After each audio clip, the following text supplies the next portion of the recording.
Well, hello, YouTubers. This is REDLIPBLONDE doing a video on the spirit of Marilyn Monroe through her own words, speaking the truth.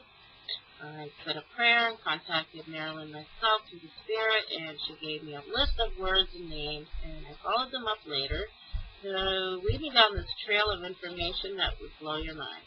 So you have to see all my videos, and I'm going through with the court proceedings from Mr. Green versus Marilyn Monroe, along with other lawyers, and still going on today for ownership of Marilyn. Okay.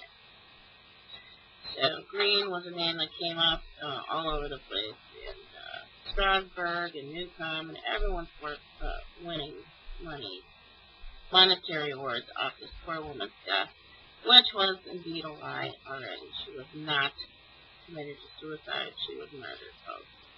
Straight from the horse's mouth from Marilyn. Watch my videos, you'll see. So anyways, we're continuing on. In response to the questions about the statements or acts by Monroe indicating her intended residence, Roche, which is an attorney,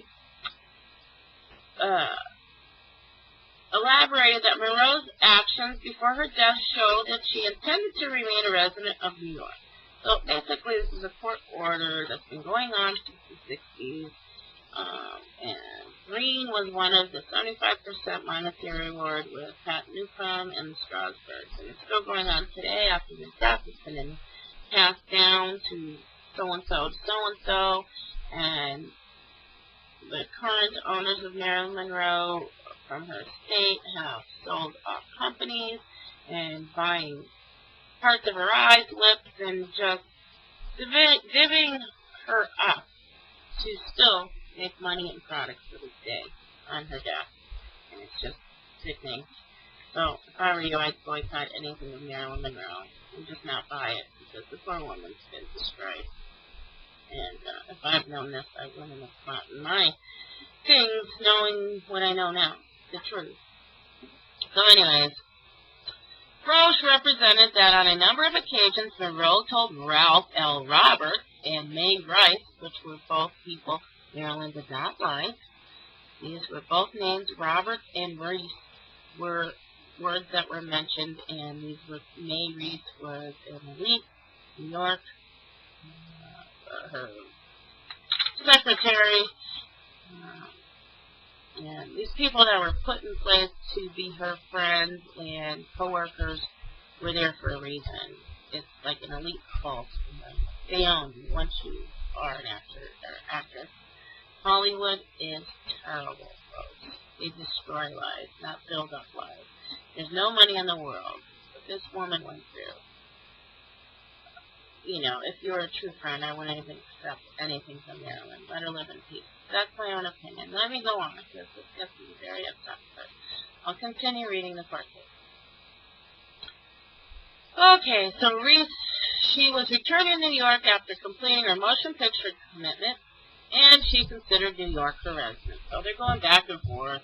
If she lived in New York, was her permanent residence, or California, and California where she died. In order to avoid paying excise tax, the lawyer, or so-called, at first he said he wasn't her agent or corporate manager for Marilyn Productions, that she solely owned it herself to get out of having to pay taxes. And then later, when he found out there was money to be made and to own part of her name, he went and turned it around that he was half owner of Marilyn Productions. So he's pretty much playing both sides of the court, and he's winning on both ends, and no one's really paying the price. They were lying to see to just keep making money off this poor woman.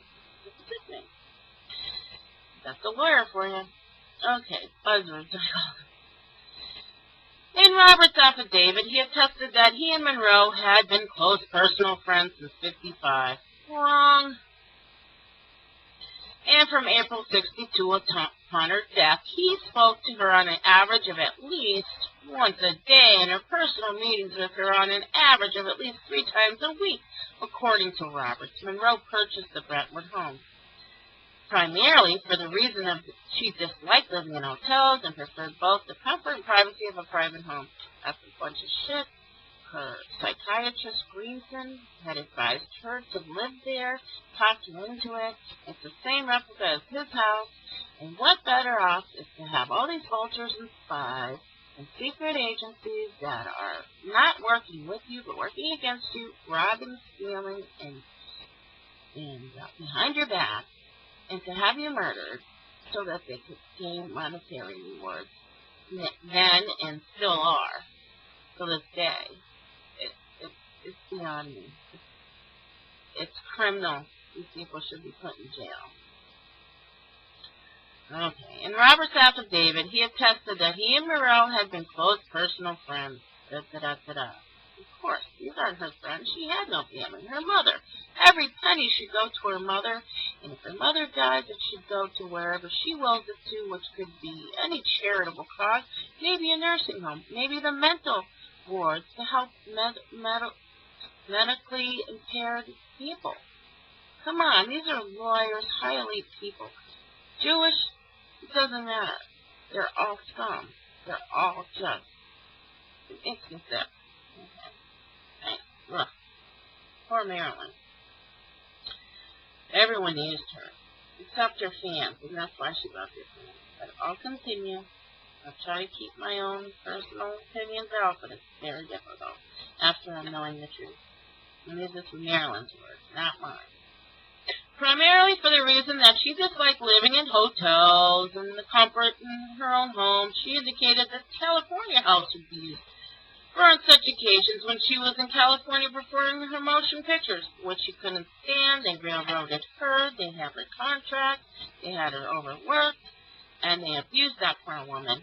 And then they fire her because of her contract, and then her best friend, the secretary, who was out screwing her for every dime she had, suddenly gets her job back at Fox. Like Fox didn't gain anything. Fox got billions after her death on the unfinished movie, on just the clips, and her former movies. And so did the lawyers, so did the doctors, so did the shrinks, so did the military, so did the mob, so did Hoffa. Everyone gained something from Marilyn's death, and the list goes on. He explained that in several conversations shortly before her death, Monroe specifically told him that she intended vacating her California house and was going to return to New York. What a better time to kill her, right? The Amos affidavit identified her as Monroe's personal housekeeper for 4 years before her death. Who's Amos? No one's heard of her. All of a sudden, she's got other housekeepers. All of a sudden, she has a long-lost half-daughter that tried to get monetary awards, which is in my last couple of videos back. I never knew all this. Marilyn gave me to this direction to find out this. That's disgusting. Okay, enough of that. So anyways, it goes back and forth about the apartment and getting out of paying the taxes. Okay. When the Senate was required to leave New York for the purpose of appearing in a motion picture, it was generally her practice and custom to temporarily depart to New York apartment approximately 2 or 3 weeks prior to the commencement of the motion picture film. Generally, she would remain away from her New York residence until her completion of the film and the consultations thereafter required. She would then return to her permanent residence of New York. This is Bryce Monroe's private secretary from 1958 to 61 is the beneficiary of her will. So she's also stating this. And all of a sudden, everyone else is. Because there's money to be had and they don't have to pay the taxes. So look up Rice, R-E-I-S. She's Monroe's private secretary. Where'd she come from? She's called Illuminati Elite. The family clique that own you, and they destroy you at the same token. It was also Reese's understanding that subsequent descendants divorced, and while Reese was employed by descent, she considered her said New York apartment as her official and permanent residence. Patricia Newcomb, another dirtbag, a close personal friend. Oh, they were all so personal friends, but they're all gaining money now, right? Who served as Monroe's public relations counselor. Pat Newcomb was her public relations counselor and was never questioned, and she was at her home the day before and the day of her death and never got pulled out of her home to be questioned. They never did a thorough investigation. And this woman took off on vacation right after the fact of her being murdered, and her housekeeper washing the clothes at 2 in the morning after giving her a lethal injection of an enema that was planned by Giancana and Hoffa, which goes all the way up to her lawyers, doctors, psychiatrists were all in to gain something, and they all had to be quiet of it, or else this would be all out here. And now it is out here thanks to Marilyn. It's disgusting, folks. She had a family of demons around her, users and abusers. Patricia Newcomb, a close personal friend who served as Monroe's public relations counselor, attested that Monroe usually stayed in hotels while in California making films. Monroe advised Newcomb at the time she purchased the Brentwood house that she acquired some solely for the reason that she disliked living in hotels. But she didn't say how many times she'd stay at Pat Newcomb's house with Mr. Lawford either, or staying at the Kennedys, or staying at the hotels with the president. Come on. Okay. New York residents, upon the completion of her assignment as Something's Got to Give, Newcomb explained that at the time of her death, Monroe was still living in California because she said film has not been yet completed. She was awaiting resolution to certain controversies. That's true. She had issues with the motion pictures. Monroe told Newcomb that she intended to return to New York residence for these reasons, among others, and her closest personal friends resided in New York and wished to continue permanent activities at the Actors Studio, which activities she considered most important to her. That's funny. She came back from them completing her Actors Studio, and now they're saying she wanted to go back. No, they knew she was going to die that night. They had her set up. On April 5th, 1967, the inheritance tax appraiser reported to Los Angeles County Superior Court that Monroe had died, a resident of County of New York. Okay, and who put that in? Who put that claim in to the inheritance tax appraiser? Mr. Green, which we all know she was staying in California. You have to pay taxes on, I don't care if you live there permanently or partially. You got to pay taxes on wherever you live. So they got themselves out of paying that. Well, in conclusion, exempted substantially of all the Maryland assets from California taxes, a small portion of her estate remained taxable under California law. They paid $777,063 to California inheritance taxes. So she did pay a portion to California, even though they kept insisting that she was a New York resident. And, what's the purpose of them writing this? Marilyn's dead. And, in fact, he didn't have no inheritance.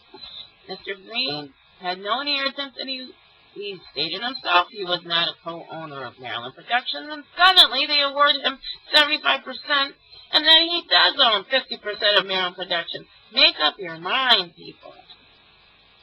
It all seems to put in files and records, whatever's convenient, whatever works to gain their money. It's disgusting. Well, long story short, until recently, Anna Strasberg, also represented in judicial proceedings on behalf of the state of Maryland, died in New York. For example, in '92, Nancy Miracle sued Anna Strasberg. Who was Nancy Miracle? Nancy Miracle was in the District of Hawaii, is claiming that she was Monroe's biological child and seeking 50% of Strasberg's money from the estate, and saying that because she lived in Hawaii through New York's jurisdiction, she was entitled, being the daughter of Monroe, she wanted 50% of her inheritance. How crazy. This is a circus, folks. This is a circus. Bunch of vultures and people you would never know. Well, in 2002, by the way, Miracle was dismissed from getting any money. Never heard of this woman. And, of course, Strasberg estate, they dismissed the petition of this woman who claims to be Marilyn's daughter, but 1.5 of the estate through the Anna Strasberg. Anna Strasberg won and had her case dismissed. Unbelievable. In March 2005, Marilyn Monroe and its license SEELIMG Worldwide Incorporated sued Milton Green Archives and Tom Kelly Studios, collectively Milton Green, which his name came up, thank you Marilyn for giving me that, in a federal district court in Southern District of Indiana, claiming ownership of Marilyn Monroe's right to publicity and alleging that Milton Green was violating Monroe's LLC rights by using Monroe's images and likeliness of unauthorized commercial purposes, including the advertising and sales and photographs of Monroe. I'll spend 5 more minutes and we'll go to the next video. Okay, so they're seeking a declaration that Monroe LLC does not own Monroe's right to publicity. So they're doing that out. Now Green's getting sued for publicity rights. And on May 14, 2007, the district court granted summary judgment in favor of Milton Green. So he didn't have to get sued for publicity rights. The court concluded that at the time of Monroe's death in 1962, the state of New York, California, and Indiana did not recognize a descendable prosperous right of publicity, acknowledging that California created a descendable prosperous right of publicity in 1984 with the passage of its own modern right of publicity statute. The district court held that at the 1962 applying either New York or California law, no right of publicity could have passed through Monroe's will, reasoning that Monroe had no testamentary capacity to devise, to the residential clause of her will, statutory rights of publicity that were not created until decades after her death. So again, trying to make up laws that weren't in effect upon her death so that they could use her publicity rights to make money off Marilyn Monroe and her photos and her name. And concluding Monroe was not entitled to exercise Monroe's posthumous right of publicity, it lacked standing to assert those rights against Milton Green. On June 28, 2007, in direct response to the direct court's grant of summary judgment, California State Senator Sheila Kuehl introduced Senate Bill 771, which, when enacted in early September 2007, amended California Civil Code 3344.1. The bill states, it is the intent of the legislature to abrogate the summary judgment orders entered in Milton Green Archives, Worldwide Incorporated, United States District Court, Central District, California case, CV05-2200-MMM-MXMCX, filed May 14, 2007, in the Shaw Family Archives, which Shaw came up to through Maryland. District Court in 2007 amended Civil Code to provide the California statutory right of publicity is deemed to have existed at the time of death and any deceased personality who died before January 1st, 1985 is a property right, freely transferable and descendable, in his absence of any excess testamentary transfer to pass through the residential clause and will of the deceased personality. Is this getting confusing, folks? Go to video 11 and we'll continue on with the court case in the spirit of Marilyn Monroe. Take care.